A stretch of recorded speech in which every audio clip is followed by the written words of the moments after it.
კერამიკის თეფშები, ქართული ტრადიციით დამზადებული ტექსტილის ნივთები და ხელნაკეთის სხვა აქსესუარები. მსგავსი სააღდგომო ხელნაკეთის სუვენირები და ნამუშევრები საქართველოში უფრო პოპულარული ხდება. სააღდგომო თემატიკის აქსესუარებსა და დეკორაციებს ამზადებს თამთა ხარძიანიც. თამთამ ხელნაკეთი ნივთების დამზადება პირველად 9 წლის წინ დაიწყო. მის ნამუშევრებზე მოთხოვნა განსაკუთრებით დღესასწაულების წინ იზრდება. სააღდგომოდ ძირითადად ვამზადებ თიხის კვერცხებს სხვადასხვა ორნამენტებით და ნახატებით და ასევე კვერცხის ჩასადებებს, ხისგან დამზადებულ დეკორაციებს, რომელსაც აქვს ქართულად წარწერები და მუშაობ ძირითადად თიხაზე და ხეზე. ახალ წელს თემატურად უფრო მეტი საშუალებაა, რომ მეტი ნივთი დავამზადოთ. აღდგომას ცოტა შეზღუდულები ვართ, თუმცა მოთხოვნა მაინც ნორმალურია. ძირითადად მუშაობ ონლაინ, ჩემი გვერდის საშუალებით. უფრო ადრე მეკვეთავდნენ წინა წლებში, უფრო კორპორატიული შეკვეთები მეტი იყო. ეხლა მიმდინარე მოვლენების გამო ცოტა შეფერხდა ეს პროცესი, თუმცა მაინც ნორმალური მოთხოვნაა წელსაც. სააღდგომო დეკორაციები მრავლადაა თავმოყრილი სოციალურ მაღაზია ეთნოდიზაინში, რომელიც საქართველოს ტრადიციული რეწვის ასოციაციამ დააარსა. მაღაზია სხვადასხვა ტრადიციული ხელობით დაკავებულ 350-მდე ოსტატს აერთიანებს. ყოველწლიურად ოსტატებთან ერთად ვქმნით თემატურ პროდუქციას, როგორც საახალ წლად, ასევე სააღდგომო პერიოდში.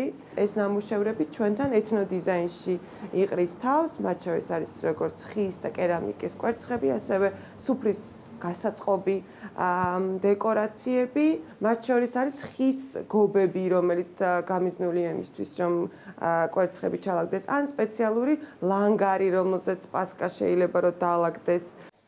საქართველოს ტრადიციული რეწვის ასოციაციის მიზანია რეგიონებში მცხოვრებ ოსტატებს ხელნაკეთი პროდუქტების რეალიზაციაში დაეხმარონ.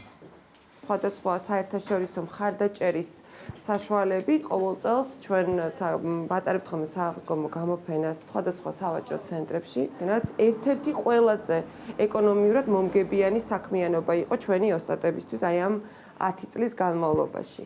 წელს, ვინაიდან ჩვენი რესურსები იყო საკმაოდ მცირე, ეს არამხოლოდ დაკავშირებული არის იმ საერთაშორისო დაფინანსების შემცირებასთან, რომელიც ყველასთვის ცნობილია, არამედ ისედაც თვითონ მაღაზიის ეკონომიკური მდგომარეობით, ვინაიდან როგორც ადგილობრივი მომხმარებლის გაყიდვებმა იკლო, ასევე უცხოელი ტურისტების. აი ამ ყველაფრის ერთობლიობამ გამოიწვია ის, რომ ჩვენ წელს საშუალება არ ჰქონდა, რომ სავაჭრო ცენტრში გაგვეკეთებინა ეს გამოფენა.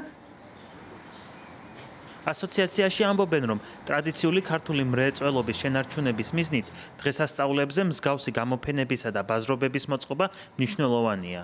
თუმცა დაფინანსების გარეშე ასეთი ღონისძიებების ორგანიზება რთულდება, რაც მრეწველებსა და ტრადიციული დარგების განვითარებაზე უარყოფითად აისახება. ერთ-ერთი მნიშვნელოვანი მიმართულება არის ახალგაზრდების ჩართულობა. ვინაიდან რადგან ჩვენი მთავარი ამოცანა არის, რომ ამ დარგების შენარჩუნებას შევუწყოთ ხელი, შესაბამისად, თაობიდან თაობაზე გადაცემას ამ ხელობების დიდ მნიშვნელობას ვანიჭებთ. როდესაც თვითონ ოსტატი, რომელიც ფლობს ამ უნიკალურ დარგებს, როდესაც ის არის კარგად, როდესაც მის შესახებ იცის საზოგადოებამ, შესაბამისად, მისი ხელობის შესწავლისადმი უფრო მაღალი ინტერესია და ეს იწვევს უფრო მეტი ახალგაზრდას დაინტერესებას. ამიტომ ჩვენ მიგვაჩნია, რომ სწორედ ამ ოსტატების გამოყოფა, მათი გაცნობა საზოგადოებისთვის არის შედეგი შემდგომ ახალგაზრდების ჩართულობის. საქართველოს ტრადიციული რეწვის ასოციაციაში ამბობენ, რომ ახლა ხალხი უფრო ხშირად ყიდულობს საჩუქრებსა თუ სხვადასხვა დეკორაციულ ნივთებს სააღდგომოდ. ეს კი ადგილობრივ მეწარმეებზე დადებითად აისახება.